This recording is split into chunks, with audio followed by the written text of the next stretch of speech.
Dear students, पिछली कक्षा में हमने पढ़ रहे थे डायरेक्ट इनडायरेक्ट को डायरेक्ट स्पीच से इनडायरेक्ट स्पीच में किस प्रकार से बदल रहे थे। तो आज भी इस कक्षा में हम लेकर आए हैं कि डायरेक्ट से इनडायरेक्ट में प्रोनाउन को किस प्रकार से चेंज किया जाता है। इसके लिए हमने पिछली कक्षा में हमने अध्ययन किया था एक प्रोनाउन टेबल का। मैं आप सभी से यही आशा करता हूं क्योंकि कल से आपने उस टेबल को सीख लिया है, क्योंकि जब वो टेबल हमारे दिमाग में फीड हो जाती है और साथ में उस टेबल से जस्ट पहले हमने सीखा था सब्जेक्ट, ऑब्जेक्ट एंड, यानी no change. First person pronoun subject के अनुसार, सेकंड पर्सन प्रोनाउन ऑब्जेक्ट के अनुसार और third person pronoun no change. आज हम प्रैक्टिकली इसको सीखने का प्रयास कर रहे हैं कि किस प्रकार से हम प्रोनाउन को चेंज करते हैं। हमने लिखा है आई, कौन सा person pronoun? First person pronoun. First person pronoun किसके हिसाब से बदलेगा? रिपोर्टिंग वर्ब के सब्जेक्ट के हिसाब से। किसके हिसाब से? रिपोर्टिंग वर्ब के सब्जेक्ट के हिसाब से।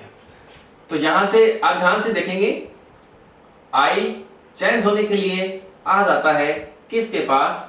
राम के पास। आई चेंज होने के लिए आ जाता है किसके पास? राम के पास। और यहां आते ही आपको एक ट्रिक है जिसको आपको याद रखना है कि किस प्रकार से प्रोनाउन में ये आपके लिए हेल्पफुल रहने वाली है। आई है फर्स्ट पर्सन प्रोनाउन, चेंज होने के लिए राम के पास आया और राम के पास आते ही हो जाता है डिसम। डिसम का मतलब क्या है कि वो यहां आके क्या हो जाता है? फिनिश। ओके, अब इसकी जगह क्या हो जाती है? ब्लैंक हो जाती है, खाली हो जाती है। अब इस खाली जगह को पूरी करने के लिए जिम्मेदारी किस पे आ जाती है? राम पे आ जाती है। किस पे आ जाती है? राम पे। राम इस जगह को पूरा करने के लिए यहां आ जाता है। आने के बाद राम ये सोचता है कि मैं इस जगह आ तो गया हूं, लेकिन मैं क्या हूं? मैं तो नाउन हूं, लेकिन आई क्या था? प्रोनाउन है। तो यहां पे राम जो नाउन है उसका प्रोनाउन लिख देंगे, क्योंकि प्रोनाउन की जगह पर तो क्या आएगा? प्रोनाउन ही आएगा, नाउन तो नहीं आ सकती है। तो इसका प्रोनाउन यानी राम क्या है? नेम ऑफ ए बॉय, किसी लड़के का नाम है। और किसी लड़के का जब नाम होता है तो उसके लिए सूटेबल प्रोनाउन हमारा रहेगा ही। क्या रहेगा? ही। तो इस प्रकार से हमने इसको कितने आसानी के साथ चेंज कर दिया है। यानी आई जाता है चेंज होने के लिए राम के पास, जाते ही आई हो जाता है डिसम और आई की जगह पूरी करने के लिए आ जाता है राम। राम यहां आके देखता है कि मैं क्या हूं? राम, नाउन। और आई जो जिसकी जगह खाली हुई है वो क्या है? जिसकी जगह खाली हुई वो क्या है? प्रोनाउन है। तो राम को भी क्या बनना पड़ेगा? प्रोनाउन बनना पड़ेगा। और राम का प्रोनाउन क्या हो जाएगा? ही। बहुत आसान है। इसी प्रकार से मान लेते हैं सपोज दैट यहां पे आई नहीं था। एक बार ऐसे सोच लेते हैं कि यहाँ पे आई नहीं था, आई के स्थान पे था यू। एक बार आपको सपोज करना है, हालांकि यहाँ पे क्या है? आई है, लेकिन एक बार हम मान लेते हैं कि आई की जगह यहाँ पे क्या है? यू है। तो यदि आई की जगह यू है तो किस प्रकार से चेंज करते हैं? तो यहाँ देखेंगे यू कौन सा person pronoun? Second person pronoun. जैसे SON फर्स्ट सेकेंड थर्ड लिखा था तो उसके अनुसार सेकेंड पर्सन प्रोनाउन चेंज किसके हिसाब से होते हैं? ऑब्जेक्ट के अनुसार से। इसी प्रकार यू है वो चेंज होने के लिए किसके पास आ जाता है? मी के पास, क्योंकि मी क्या है? ऑब्जेक्ट है। तो यहां आते ही यू क्या हो जाता है? डिसम। और इसकी जगह क्या हो जाती है? ब्लैंक। और इसकी जगह लेने के लिए कौन आ जाता है? मी। मी यहां आके देखता है कि मैं तो क्या हूं? ऑब्जेक्ट हूं। याद रहे, आपने टेबल याद की है, उसमें मी के ऊपर लिखा हुआ है ऑब्जेक्टिव केस। लिखा हुआ है ना, मी के ऊपर लिखा है ऑब्जेक्टिव केस। इसी प्रकार ये यू है वो वाक्य की शुरुआत में है, यानी यू यहाँ पे क्या है? सब्जेक्ट है। तो मी का हम क्या बना देंगे? सब्जेक्ट बना देंगे। मी का जस्ट पास वाले रो में आप देखेंगे उसका सब्जेक्ट। तो मी का सब्जेक्ट क्या होता है? आई। तो इसके ब्लैंक में सूटेबल प्रोनाउन यहाँ पे चेंज होके क्या आ गया है? आई आ गया है। इस प्रकार से हम इसके प्रोनाउन को चेंज कर सकते हैं। और भी एग्जांपल के हिसाब से मैं एक बार और बताना चाहता हूं ताकि आप इसको समझें, क्योंकि अधिकतर विद्यार्थी हैं वो प्रोनाउन को चेंज करने में गलतियां करते हैं। मैंने लिखा है सी और यहां प्रोनाउन है चेंज होने वाला आई। ओके, आई फर्स्ट पर्सन सब्जेक्ट के अनुसार से बदलेगा, आ गया चेंज होने के लिए, और आई यहाँ पे आके क्या हो गया, मिट गया है, इसकी जगह कौन ले लेगा, सी। सी ने आके देखा कि आई प्रोनाउन है, मैं भी प्रोनाउन हूं, कोई दिक्कत नहीं है, सी का सी लिख देंगे। सपोज दैट यहां पे लिखा होता रीमा, लिखा होता रीमा, और यहां फर्स्ट पर्सन प्रोनाउन आई है, चेंज होने के लिए रीमा के पास आया, आई क्रॉस हो गया, जगह लेने के लिए रीमा यहां पहुंच जाती है। रीमा यहां देखती है कि मैं नाउन हूं, लेकिन बनना क्या पड़ेगा, प्रोनाउन बनना पड़ेगा। तो प्रोनाउन बनने के लिए यहां पे सूटेबल इसके लिए क्या आ जाएगा, सी आ जाएगा। इस हिसाब से हम इसको चेंज करते रहेंगे। नेक्स्ट पढ़ते हैं। पिछली कक्षा में इसी सेंटेंस को हमने सीखा, राम का, राम, सेट टू का हमने बदला टोल्ड मी, कंजंक्शन हमने लगाया दैट, आई चेंज होके राम का सूटेबल प्रोनाउन यहां पे हो जाता है ही। आगे आता है इसका टेंस, जो इस रिपोर्टेड स्पीच में चेंज करने के लिए सबसे इंपॉर्टेंट रहने वाले हैं। कैसे, यहां आता है इसका टेंस आता है, इसकी वर्ब आती है, रिपोर्टेड स्पीच की वर्ब यानी रिपोर्टेड स्पीच का टेंस किस प्रकार से बदलते हैं, चलो पढ़ते हैं।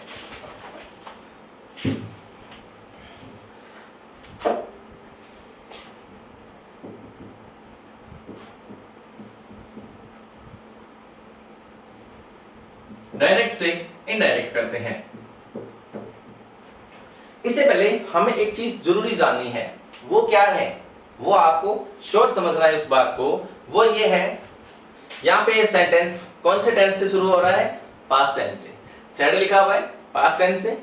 यदि यहां पे पास्ट टेंस से होता है तभी हमें टेंस चेंज करना है, अन्यथा नहीं करना है। कैसे, ये है पास्ट टेंस में, तो यदि रिपोर्टिंग वर्ब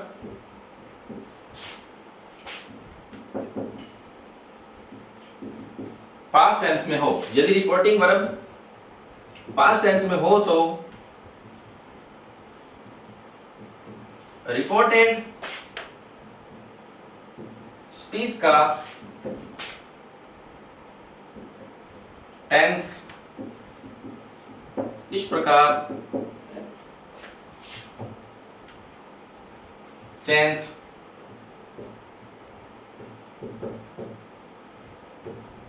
किया जाता है। यानी रिपोर्टिंग वर्ब जब पास्ट टेंस में होती है तभी हमें रिपोर्टेड स्पीच का टेंस बदलना है, अन्यथा यानी रिपोर्टिंग वर्ब पास्ट टेंस को छोड़ के यानी प्रेजेंट टेंस में हो यानी फ्यूचर टेंस में हो तो हमें क्या करना है, रिपोर्टेड स्पीच इसका टेंस चेंज नहीं करना है। यानी वो अगर किसी भी टेंस के अंदर है तो उसका टेंस हमेशा सेम रहेगा। यदि रिपोर्टिंग वर्ब पास्ट में है तो ही हमें टेंस चेंज करना है।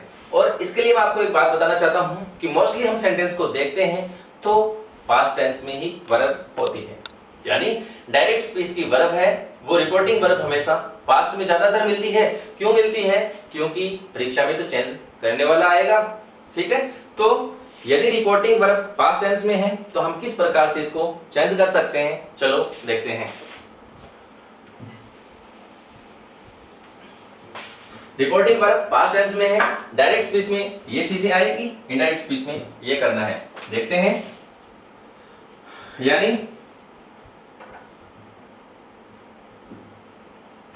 प्रेजेंट सिंपल टेंस हमारे पास हो। प्रेजेंट सिंपल टेंस का मतलब है वर्ब फर्स्ट एस या एस या डू डज के साथ वर्ब की फर्स्ट फॉर्म। तो हमें इनडायरेक्ट स्पीच में क्या करना है, पास्ट सिंपल टेंस क्या करना है, पास्ट सिंपल टेंस कर देना है। पास्ट सिंपल टेंस का मतलब वर्ब की फर्स्ट फॉर्म की जगह हम कर देंगे वर्ब की सेकंड फॉर्म कर देंगे। उसी हिसाब से डू डज का भी हम पास्ट कर देंगे तो क्या हो जाएगा, डू डज का पास्ट हो जाएगा did plus verb first form. Okay, 2 number, यदि हम बात करते हैं प्रेजेंट कंटिन्यूअस टेंस की, कौन से टेंस की, प्रेजेंट कंटिन्यूअस टेंस की। आप जानते हैं प्रेजेंट कंटिन्यूअस टेंस की वर्ब और हेल्पिंग वर्ब क्या होती है। Is, am, are plus V4। V4 का मतलब है वर्ब की फर्स्ट फॉर्म के साथ ing। इसको हम बदल लेते हैं past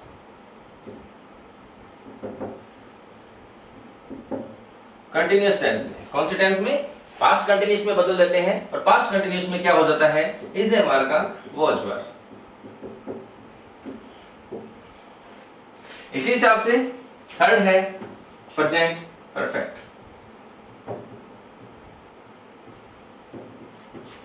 present perfect tense. Present perfect tense में क्या होता है? हैज और हैव प्लस वर्ब की थर्ड फॉर्म यानी past participle form.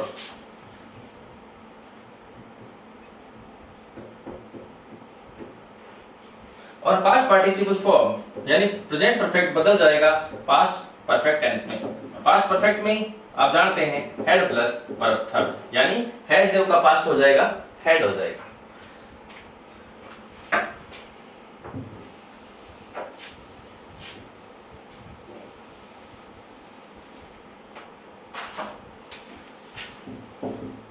Present perfect continuous. Present perfect continuous यानी has, have plus been verb ING form. ठीक है, ये बदल जाएगा पास्ट परफेक्ट कंटिन्यूअस के अंदर पास्ट परफेक्ट कंटिन्यूअस में बदल जाएगा यानी हैज का हो जाएगा हैड और बीन वर्ब फॉर्म। नेक्स्ट है पास्ट नंबर यानी past simple tense. Past simple tense अभी हमने पढ़ा past simple tense. Past simple tense कौन सा? वर्ब की सेकंड फॉर्म या डिड प्लस वर्ब की फर्स्ट फॉर्म वाला। यानी आपको डायरेक्ट स्पीच में यदि वर्ब सेकंड फॉर्म मिल जाती है यानी या फिर did plus verb first form मिल जाती है तो इनडायरेक्ट स्पीच में क्या हो जाता है। अभी हम देख रहे थे कि जो भी प्रेजेंट टेंस थे उसको हम कर रहे थे पास्ट में। अब तो आ गया है पास्ट। अब किस में करेंगे? पास्ट का और पास्ट कर देंगे यानी पास्ट परफेक्ट।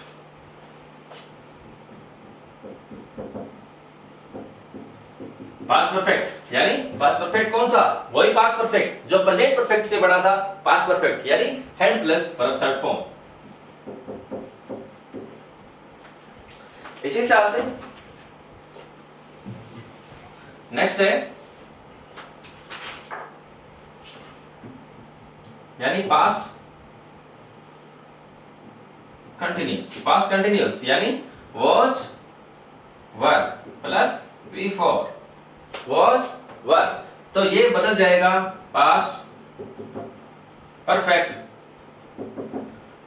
कंटिन्यूअस में बदल जाएगा पास्ट परफेक्ट कंटिन्यूअस यानी हैड बीन आईएनजी वर्ब। इसी हिसाब से 7 नंबर देखते हैं।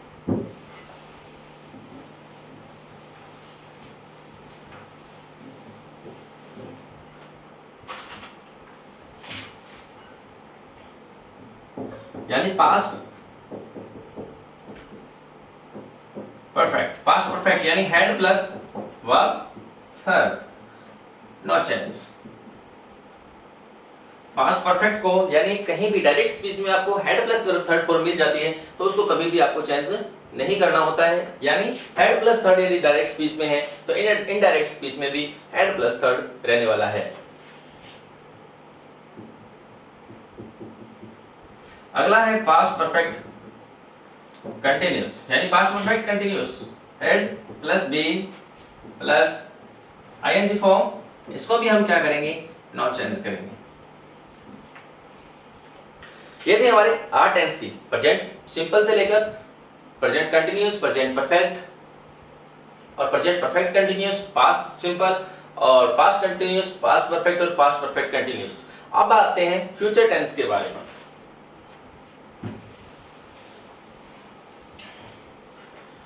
आप सभी जानते हैं फ्यूचर टेंस के अंदर हम काम में लेते हैं मॉडल ऑक्सिलरीज को। क्योंकि अभी तक प्रेजेंट टेंस के अंदर और पास्ट टेंस के अंदर हमने मॉडल ऑक्सिलरीज को काम में नहीं लिया था, मॉडल हेल्पिंग वर्ब को काम में नहीं लिया था। अब लेते हैं मॉडल हेल्पिंग वर्ब को काम में, और जो मॉडल हेल्पिंग वर्ब होगी वो किस प्रकार से चेंज होती है, चलो देखते हैं। यानी फ्यूचर सिंपल में मॉडल हेल्पिंग वर्ब होती है विल और शैल। विल और शैल, विल और शैल पास्ट टेंस में चेंज होकर विल का हो जाएगा वुड और शैल का हो जाता है शुड। इसी हिसाब से कैन, कैन और मे, कैन का हो जाता है कुड और मे का हो जाता है माइट। मस्ट है, मस्ट का स्टूडेंट्स आप अधिकांश सेंटेंस में मस्ट का मस्ट रखने वाले हैं, यानी मस्ट का मस्ट रखेंगे।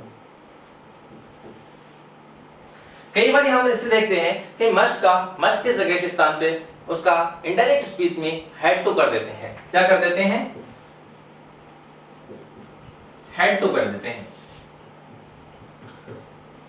इसके अलावा जैसे विल का वुड हो जाएगा, सेल का शुड हो जाएगा, कैन का कुड और मे का माइट, और मस्ट का मस्ट या हैड टू में चेंज हो जाएगा। बाकी जो मॉडल्स बच जाते हैं, एक मॉडल है नीडेंट, नीडेंट का आप हैडेंट कर सकते हैं, हैड टू वाला ही रूल काम में ले सकते हैं। लेकिन बाकी जो मॉडल्स हैं, यानी बाकी मॉडल इस साइड के मॉडल अगर आ जाते हैं, जैसे वुड आ गया डायरेक्ट स्पीच में, कुड आ गया है, माइट आ गया है या शुड आ गया है, तो हमें क्या करना है? बाकी जो मॉडल्स है वो हमेशा चेंज नहीं रहेंगे, यानी उसको सेम लिखना है। यानी डायरेक्ट स्पीच में आपके पास कुड है, डायरेक्ट स्पीच में आपके पास माइट है, तो उसको चेंज नहीं करना है, उसको सेम ही रखना है। ठीक है। उसके बाद जो भी वर्ब हमारी प्रेजेंट में आपको नजर आती है, जैसे कई बार हम सेंटेंस में देखते हैं has to, have to, is to, are to, तो ये सारी पास्ट के अंदर कर देंगे। यानी हैज टू हैव टू का तो हो जाएगा हैड टू, और इज आर टू का हो जाएगा वाज या वाज टू या वर टू। ये था हमारा टेंस चेंज करने का तरीका। यानी जब रिपोर्टिंग वर्ब है वो पास्ट टेंस में होती है, तो आगे का टेंस है वो इस रूल के हिसाब से हम चेंज करते हैं। तो अभी हम जो फर्स्ट सेंटेंस जो हम पढ़ रहे थे, उस फर्स्ट सेंटेंस के अंदर क्या वर्ब है और हमारे रूल के अंदर किस प्रकार से चेंज करते हैं। यहाँ पे प्रयुक्त है have plus verb third form, यानी कौन सा टेंस है? बताएंगे सभी कौन सा टेंस है? Present perfect. Very good. कौन सा टेंस है? प्रेजेंट परफेक्ट टेंस है। और प्रेजेंट परफेक्ट टेंस किस में बदल जाता है? किस में बदल जाता है? पास्ट परफेक्ट में। यानी पास्ट परफेक्ट में क्या है? Had plus verb third form है, had plus verb third form. तो यहां कर देंगे चेंज करके had verb third, bought, had third यानी हेड बॉट हो गया है। हैज का चेंज हो गया हेड के अंदर, थर्ड फॉर्म का थर्ड फॉर्म हो गया है। इस हिसाब से हम रिपोर्टेड स्पीच की वर्ब चेंज कर सकते हैं। उसके बाद नेक्स्ट रूल,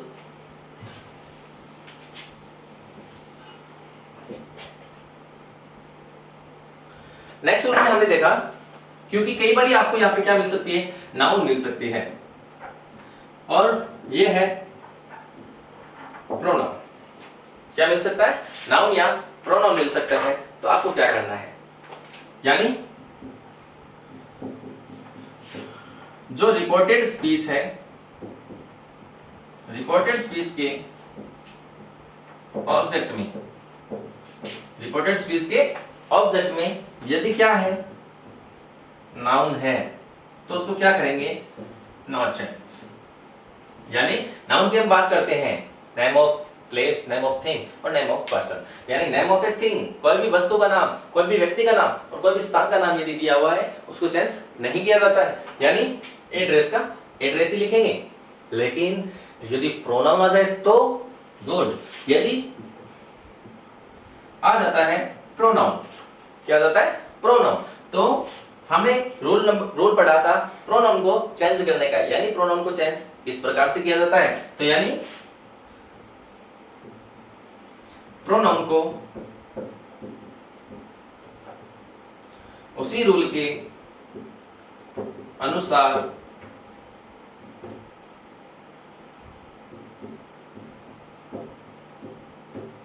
चेंज करना है, यानी प्रोनाउन को उसी रूल के अनुसार चेंज करना है। जो रूल हमने प्रोनाउन चेंज करने को लेकर शुरुआत में यानी पहली कक्षा में, नरेशन की पहली कक्षा में सीखा था, उसी रूल के हिसाब से हमें करना है, इसको चेंज करना है। आ गई बात समझ में?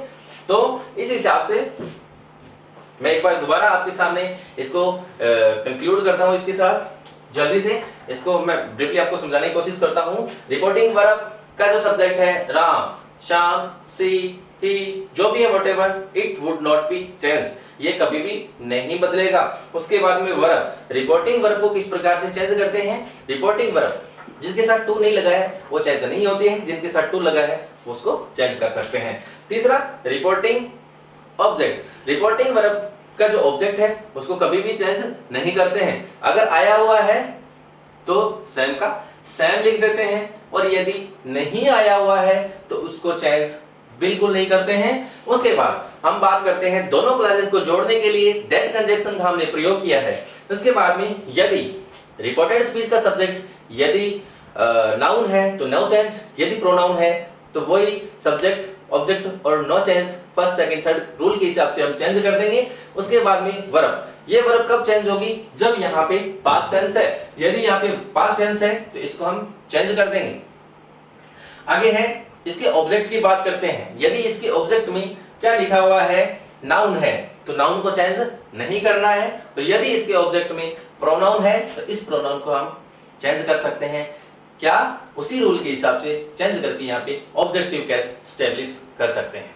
अब हम सभी रूल्स को हमने असर्टिव सेंटेंस के इजीली हमने पढ़ा है। अब इसके में 2-3 एग्जांपल हम इसको करके देखते हैं और फिर देखते हैं कि हमने कहां तक इसको बहुत ही बेटर सीखा है।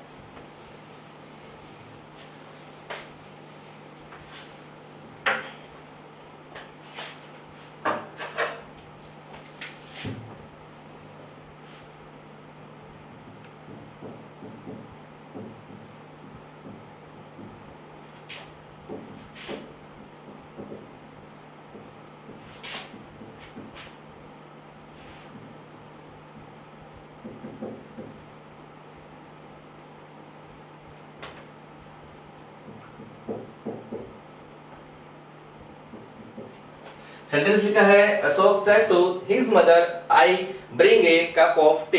अब इसको हम चेंज करते हैं इनडायरेक्ट स्पीच में। अशोक सेड टू लग के आ गया और हो गया टॉल्ड हिज मदर। दोनों को जोड़ने के लिए कंजंक्शन हमने काम में लिया है that I first person pronoun change होगा सब्जेक्ट के अनुसार। सब्जेक्ट में था अशोक, लड़के का नाम है, इसके लिए सूटेबल प्रोनाउन हमारे पास रहेगा ही। टेंस है प्रेजेंट सिंपल टेंस है और यहाँ पास्ट है, आगे का भी क्या हो जाएगा? पास्ट हो जाएगा। तो ब्रिंग प्रेजेंट सिंपल वर्ब की फर्स्ट फॉर्म है, चेंज हो जाएगी वर्ब की सेकंड फॉर्म, यानी ब्रिंग की सेकंड फॉर्म हो जाएगी ब्रॉट। आगे नाउन है ए कप ऑफ टी और नाउन को कभी चेंज करना ही नहीं है, तो हो जाएगा ए कप ऑफ टी। लगाना आसान, बहुत ही इजी सा है। सारे स्टार्टिंग से आप उस वीडियो को देखेंगे और तब आपको ऐसे लगेगा कि सभी रूल्स को क्रम के हिसाब से बहुत अच्छी तरीके से समझाया हुआ है। और अभी आपने सेंटेंस खुद ने बना के देखा है, बहुत आसान। इसी प्रकार एक सेंटेंस आप और बनाने की कोशिश करते हैं। रिया said to him, I can help you. I can help you. Riya said to him, I can help you. इसको हम चेंज करने का प्रयास करते हैं। रिया said to का आपने कर दिया है told him।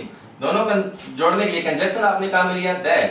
First person pronoun रिया के हिसाब से हो जाएगा सी। क्या हो जाएगा? सी। और कैन का पास्ट क्या हो जाएगा? कुड। और हेल्प का हेल्प। कभी आपने ये भी सोचा है क्योंकि कैन के साथ वर्ब फर्स्ट लिख दिया, प्रेजेंट में है कैन, कहीं आप यही तो दिमाग नहीं लगा रहे हैं क्योंकि कुड है वो पास्ट हो गया है तो कहीं हेल्प का हेल्पड ना हो जाए? ऐसा बिल्कुल नहीं होता है। आप सब जानते हैं कि मॉडल हेल्पिंग वर्ब के बाद में हमेशा वर्ब फर्स्ट का प्रयोग होता है। मॉडल हेल्पिंग वर्ब के बाद में हमेशा वर्ब फर्स्ट का प्रयोग होता है। उसके बाद में प्रोनाउन आ गया हमारा यू। कौन सा पर्सन प्रोनाउन? Second person. किसके हिसाब से बदलेगा? ऑब्जेक्ट के हिसाब से। ये आ गया ऑब्जेक्ट के हिसाब से। इसकी जगह लेने के लिए चला जाएगा हिम, क्योंकि हिम क्या है? खुद एक ऑब्जेक्ट है। कोई दिक्कत नहीं है। इसी हिसाब से एक सेंटेंस और समझने का प्रयास करते हैं।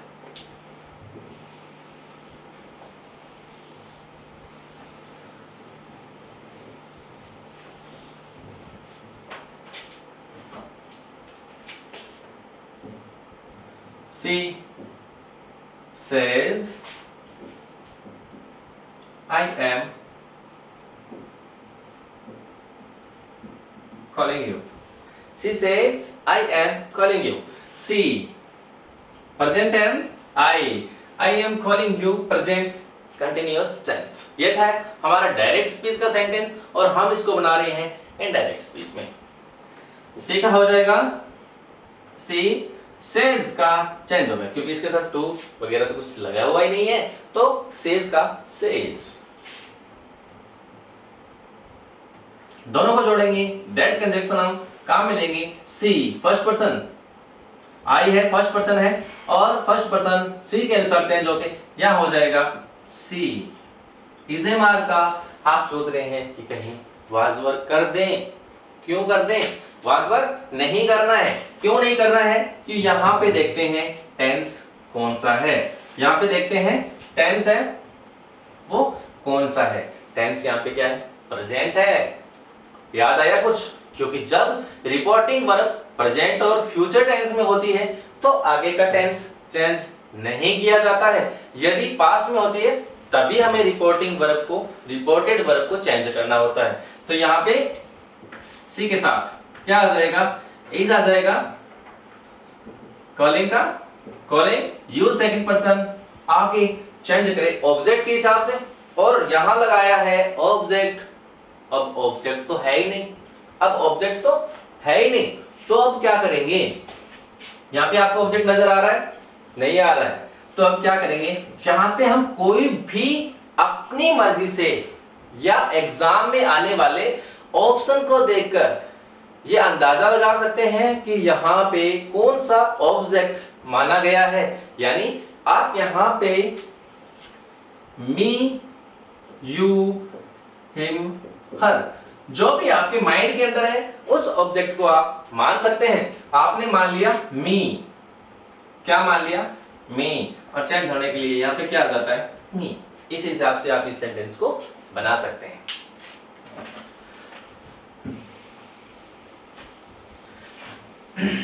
अब इससे रिलेटेड आपको, आई होप आपको बहुत अच्छा समझ में आ रहा है, तो आप इससे रिलेटेड बहुत सारे एग्जांपल्स को सोल्व करने का प्रयास करेंगे। और नेक्स्ट, कई बार हम ऐसे देखते हैं कि डायरेक्ट स्पीच में कई बार एडवर्ब्स, ऐसी एडवर्ब्स आती हैं जो प्लेस और टाइम को रिप्रेजेंट करती है। तो वो कौन सी एडवर्ब है और उसका हमें इनडायरेक्ट स्पीच में किस प्रकार से चेंज करना होता है। यानी एक सेंटेंस में राइट कर रहा हूं, he said to me I am coming today, I am coming today. अब देखो यहां पे लिखा है टुडे, नया वर्ड है, एडवर्ब सेंटेंस में प्रयुक्त है। यदि डायरेक्ट स्पीच में इस प्रकार के शब्द आते हैं तो इनडायरेक्ट स्पीच में कैसे बदलना होता है वो पढ़ रहे हैं। नॉट, डायरेक्ट स्पीच में यदि टाइम एंड प्लेस, यानी समय या स्थान से रिलेटेड शब्द आ जाते हैं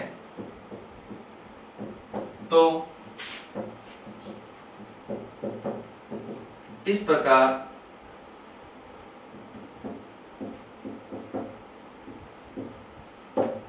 चेंज करना है। किस प्रकार चेंज करना है? इस प्रकार चेंज करना है। अब हम चेंज कर रहे हैं, यानी डायरेक्ट स्पीच में जो भी हमारे पास क्या होगा, डायरेक्ट स्पीच होगा, उस डायरेक्ट स्पीच में टाइम और प्लेस यानी समय तथा स्थान से संबंधित कोई भी जब शब्द आ जाता है तो उसको इनडायरेक्ट स्पीच में किस प्रकार से बदलना है, तो वो हम देख रहे हैं अभी।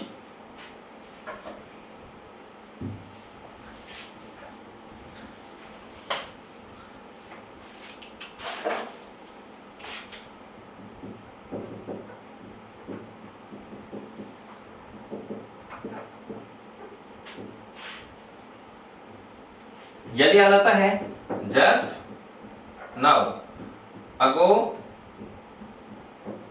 Before, here, there,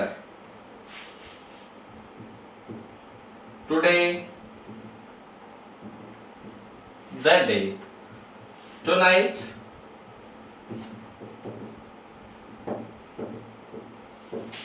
that night,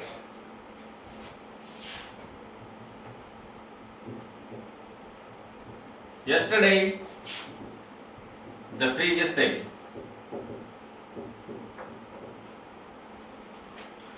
जैसे आ जाता है tomorrow, the next day, और यदि आ जाता है the next day, तो हमें करना होता है the following day।